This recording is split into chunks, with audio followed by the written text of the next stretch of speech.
they were playing, and they showed, I suppose, that ability to transition what they were doing with the extra player, which maybe we've not seen happen in some of the hurling games earlier in the championship. So brilliant to see a Camogie team be able to adapt on the spot, push up a little bit higher with that free player, and just get the important scores when they matter. Collectively, it was an incredible Galway performance, from 1 all the way through to 15, and the subs that come on and made an impact. I can't look past Aoife Donoghue for the impact that she had early doors. Even late on there, she's winning a late turnover around the sideline too. Who was your player of the match? Yeah, I think, look, there was a number of Galway players that played huge roles there. Different players stepping up during quieter periods for other players. Niamh Mallon got an unbelievable score there to settle Galway when the momentum was starting to swing Cork's way. Obviously, Ailish O'Reilly finishing with 3 points from play.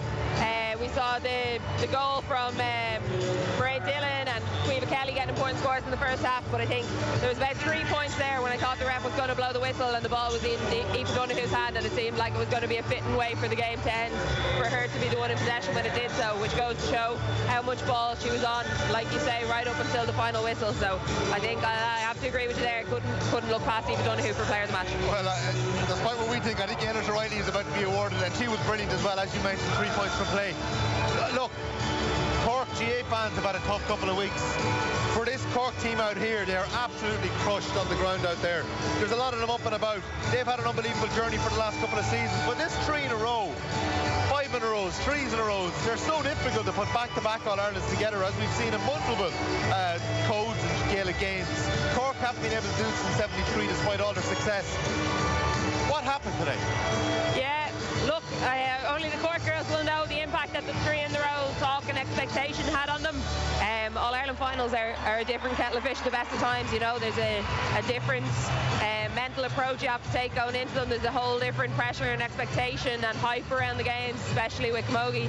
And no doubt that's difficult at the best of times, but obviously incredibly difficult when you're coming from a county like Cork, where the expectations are that you'll be able to go out and win 3 in a row.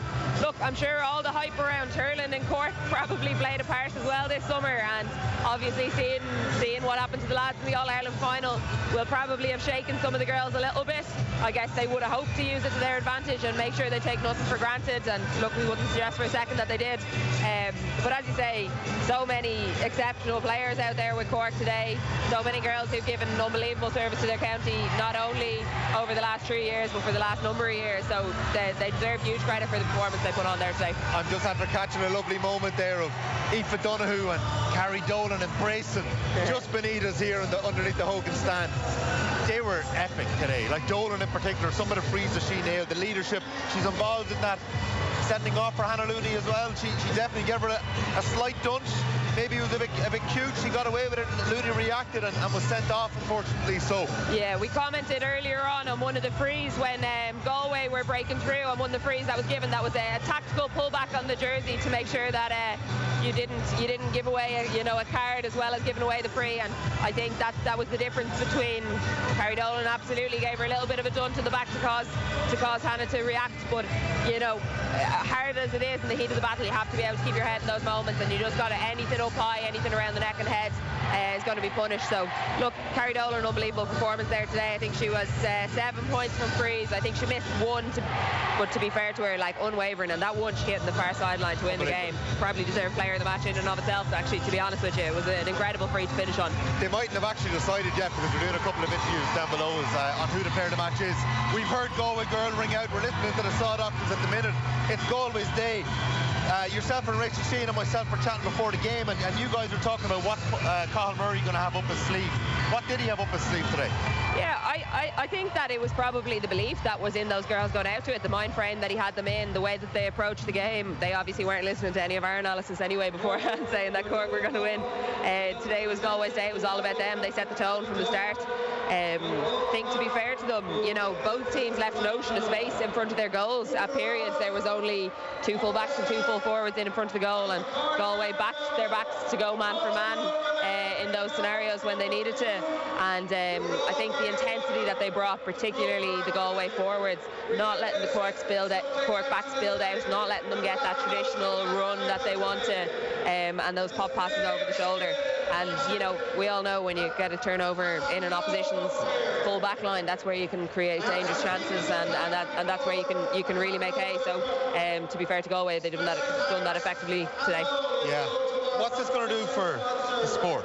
Because we've a Galway side, right? They've emerged in the last couple of years as a real contender. They've obviously stopped Cork in their tracks, who were the behemoths of the game in the last couple of seasons. So much of the discourse around Camogie has been issues off the field in recent months and years. Yeah, I think we've really needed a final like this. Some of our finals in recent years have been a little bit more one-sided, and I think the excitement of this game, the fact that it went down to the wire, the fact that Cork got the late goal, the fact that Cork managed to continue to compete even after they had a player sent off, that's what you want to see, that's what you want to be watching. This is as good a game as any you'll see in Croke Park here all summer. So I think it'll bring the focus back to what we want the focus to be on, which is the quality of the players out there in the pitch, the quality of the games that are being seen.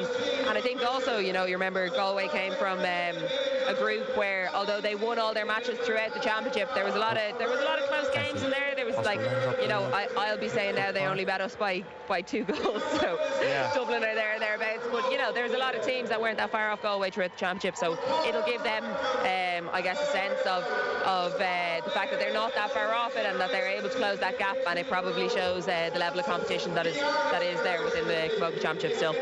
For sure. Shane, you probably want to bring yourself and Bevin in here, so we're about to hear Kerry Dolan's speech in a moment. I'm sure there's plenty to get stuck into, but we'll hand back to you in studio just for a minute.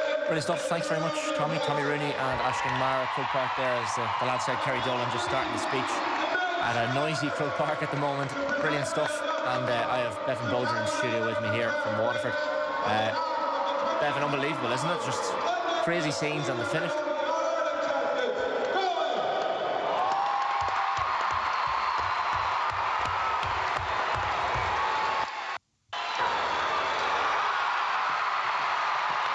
Listening to the speech here now, Kerry Dolan.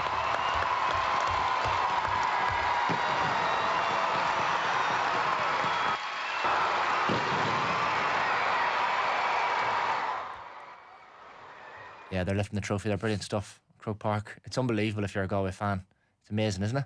Yeah, what an end to that match. That last couple of minutes. That last goal from Orla Callahan, like, geez, you wouldn't expect Cork to pull it off in the end. Nearly, you nearly thought all hope was lost with them, but then they got it, and you just can't write them off. Oh, when Hannon Looney sent off, you're thinking that's the end of it. That's the end of it. But then that goal from Orla Callahan just changed the entire. 100%. I think maybe Galway might got a bit complacent, like they started making changes and bringing on different subs, and maybe you never know, they might have thought they had it won already, and then the goal just rattled them, really, I suppose. What a moment! Like, it was a brilliant strike, and you're thinking at that stage, it's going to be a replay, or it's going to be Cork's to steal it. But I mean, in fairness to Galway, probably the better team across the entirety of the game. I think it would have been sickening now for them if Cork had taken it just at the last minute, because Galway definitely overall were the better team on the day.